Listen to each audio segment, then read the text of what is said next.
Hi guys, आप लोग कैसे हैं। मैं मोहम्मद मिकाइल अंसारी और आप लोगों का मेरे इस यूट्यूब चैनल स्टडी मित्र मिकाइल में वेलकम है।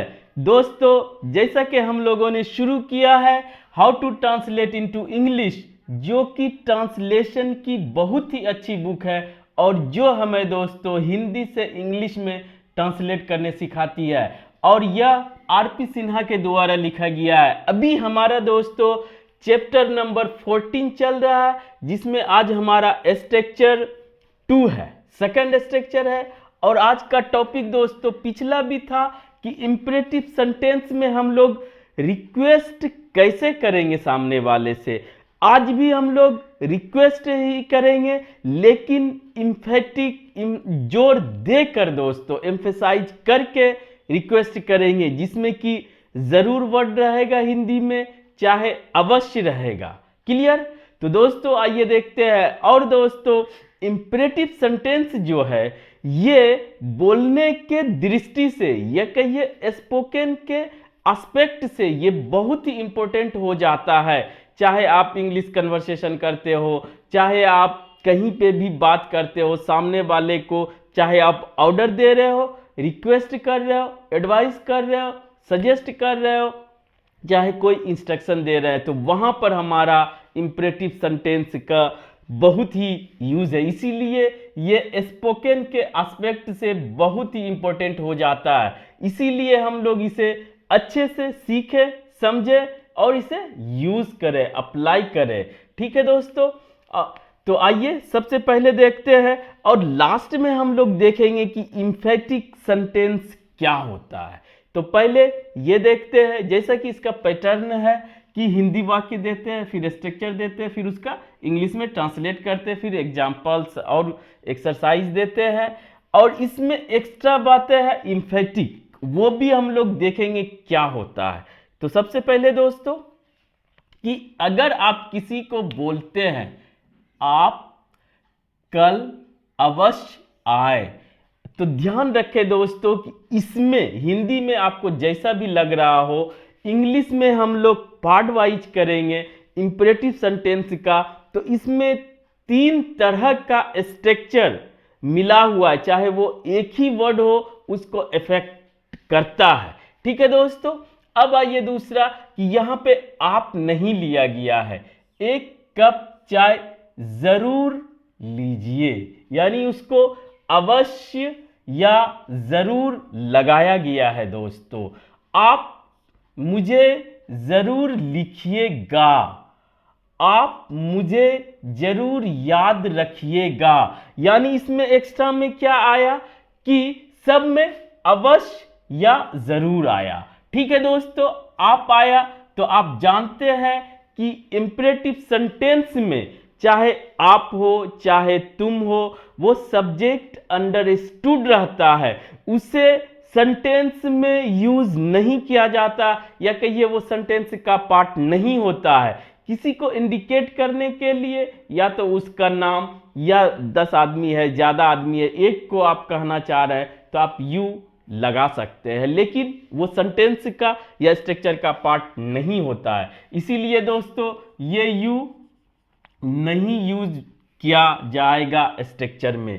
तो स्ट्रक्चर इसका क्या होगा, सबसे पहले कि आप रिक्वेस्ट कर रहे हैं। ठीक है, तो रिक्वेस्ट के लिए आप क्या लगाते हैं, प्लीज। ठीक है, और इसको पूरा वीडियो देख लेंगे दोस्तों, तो आपका इंपरेटिव सेंटेंस रिवाइज के साथ साथ आप नया भी कुछ सीखेंगे।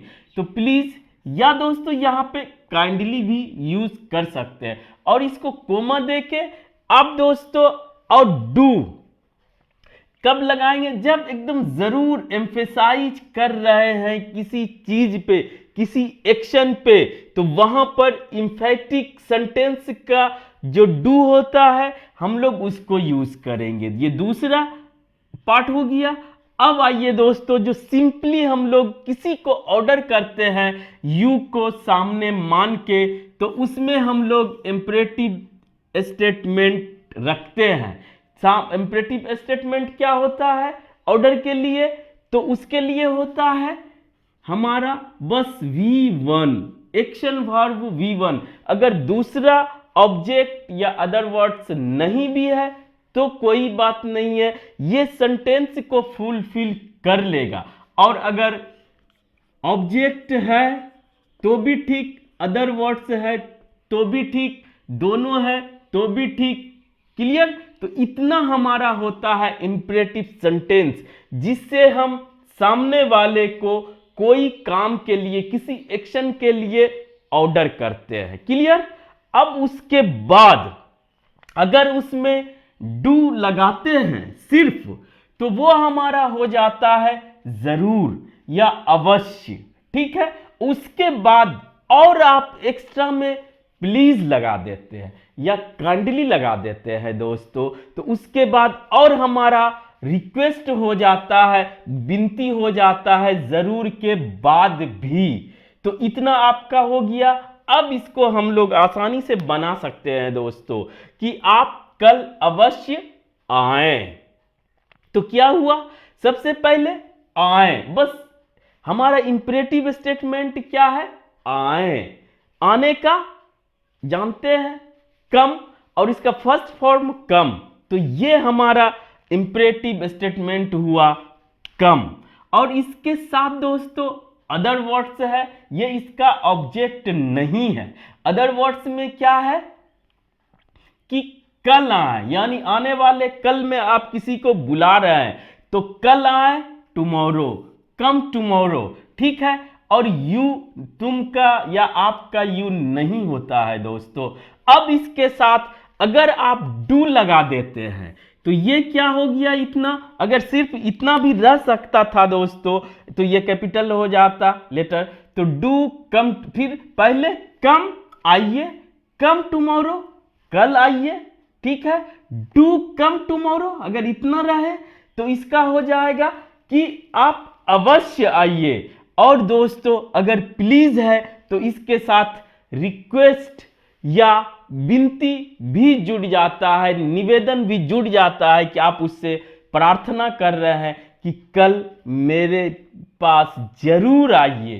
तो ये कंप्लीट सेंटेंस हुआ दोस्तों। तो इसमें पार्ट वाइज आप देख लिए कैसे होता है इंपरेटिव सेंटेंस, और इसको एम्फैटिक सेंटेंस बोला जाता है, जो कि हम लोग बाद में थोड़ा सा इसके बारे में देखेंगे दोस्तों। तो इस तरह से आप आसानी से बना सकते हैं। और एक चीज यहां पर, पहला कि यू तो नहीं होगा, दूसरा एक और कंसेप्ट है दोस्तों कि अवश्य का या जरूर का आप इससे करते हैं।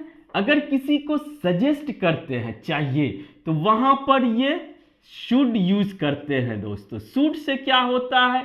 ये काम करना चाहिए, जाना चाहिए, खाना चाहिए, नहीं खाना चाहिए। तो ये मुफ्त का सजेशन होता है, माइल्ड सजेशन एडवाइस। ठीक है? जैसे कि हम आपके लिए मुफ्त का वीडियो दे रहे हैं, तो उसी तरह का मुफ्त का सजेशन होता है जहां पर हम लोग शुड यूज करते हैं। लेकिन इससे ऊपर उठ के जब हम लोगों को दिल से कोई बात कहना हो, वहां पर कोई सजेशन देना हो, तो वहां पर हमारा शुड से काम नहीं चलता है। समझिए इससे ऊपर की बात हो जाती है, तो ऊपर लिखते हैं दोस्तों मस्ट। तो मस्ट किया हुआ कि इंटरनल कंपल्सन, यानी कि आपके दिल से किसी को सजेस्ट कर रहे कि ये काम आपको करना ही चाहिए एकदम हर हाल में, तो वहां पर दोस्तों मस्ट लगाते हैं। और जानते हैं कि ये दोनों हमारा मॉडल होता है, और मॉडल दोस्तों हेल्पिंग वर्ब होता है। ठीक है? तो कहना ये चाह रहे हैं कि यहां पर जरूर या अवश्य का डू ही होगा, मस्ट आप नहीं लगाएंगे, क्योंकि यह मस्ट जो है यहां पर यूज नहीं होगा। एम्फेटिक सेंटेंस में आप डू, डज या डिड ही लगा सकते हैं, और इंपरेटिव सेंटेंस में मस्ट का कोई स्कोप ही नहीं है। क्लियर? तो ये आपका कंसेप्ट क्लियर हो गया। अब आइए दूसरा सेंटेंस देखते हैं। एक कप चाय जरूर लीजिए, किसी को आप बोल रहे कि एक कप चाय जरूर ले लीजिए, तो वहां पर दोस्तों पहले तो आप प्लीज लगा के रिक्वेस्ट कर रहे हैं, फिर डू लगा के आप दोस्तों एम्फेसाइज कर रहे हैं, जोरदार बना रहे हैं कि आप जरूर लीजिए। और उसके बाद have a cup of tea या take a cup of tea first form ही यूज होगा, ठीक है।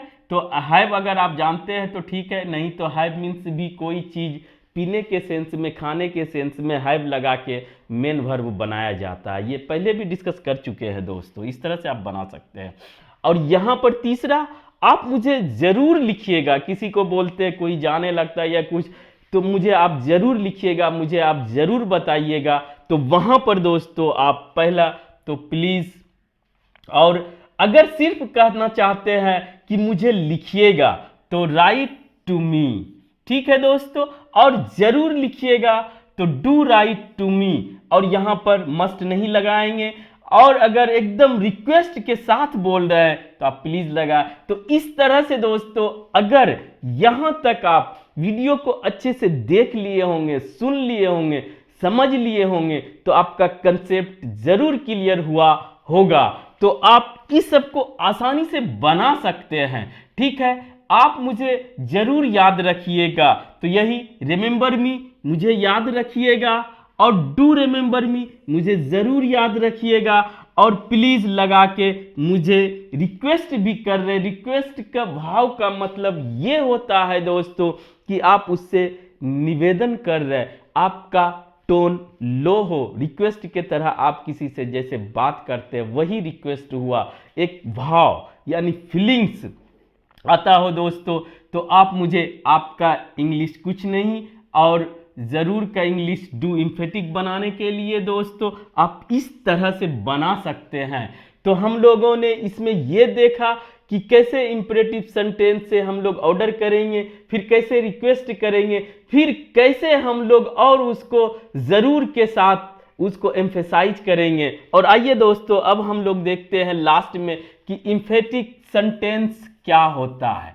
तो ये दोस्तों एक टॉपिक तो नहीं कहा जा सकता, क्योंकि ये अलग से पढ़ने की जरूरत नहीं है, बस एम्फसाइज करने के लिए, जोर देने के लिए हम लोग इसका यूज करते हैं, और वो भी सिर्फ और सिर्फ प्रेजेंट इंडेफिनिट टेंस में और पास्ट इंडेफिनिट टेंस में, और यहां पर इंपरेटिव सेंटेंस में। तो इसके लिए एक्स्ट्रा में हम लोग सेंटेंस में डू लगा देते हैं दोस्तों, किसके साथ, प्रेजेंट इंडेफिनिट टेंस में जिसके साथ भी डू लगता है, आप जानते हैं निगेटिव बनाने के लिए आई, वी, यू, दे, और जो भी प्लूरल नाउन है उसके साथ हम लोग एक्स्ट्रा में डू लगा देते हैं। जैसे आई के साथ करते हैं, मैं जाता हूं, आई गो। और इसको अगर एम्फेसाइज करना है, एम्फेटिक सेंटेंस बनाना है, तो आप इसको लिख सकते हैं आई डू गो।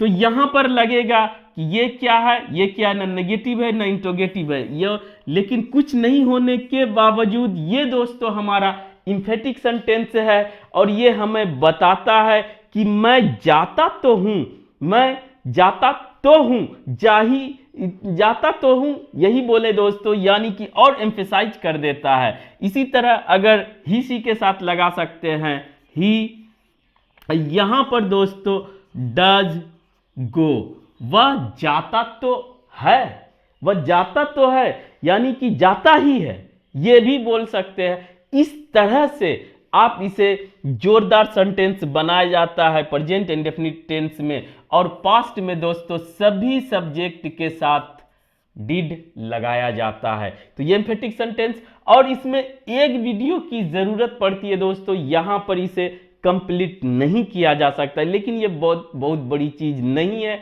आप इसे आसानी से सीख सकते हैं कि जोर देने के लिए डू या डज और पास्ट में डिड का यूज किया जाता है। आज बस इतना ही दोस्तों। अगर यह वीडियो आपको अच्छा लगा हो और आप इससे कुछ सीखे हो तो प्लीज इस वीडियो को लाइक करें, इस चैनल को सब्सक्राइब करें और अपने दोस्तों के बीच शेयर जरूर करें दोस्तों। Thank you for watching, have a nice day.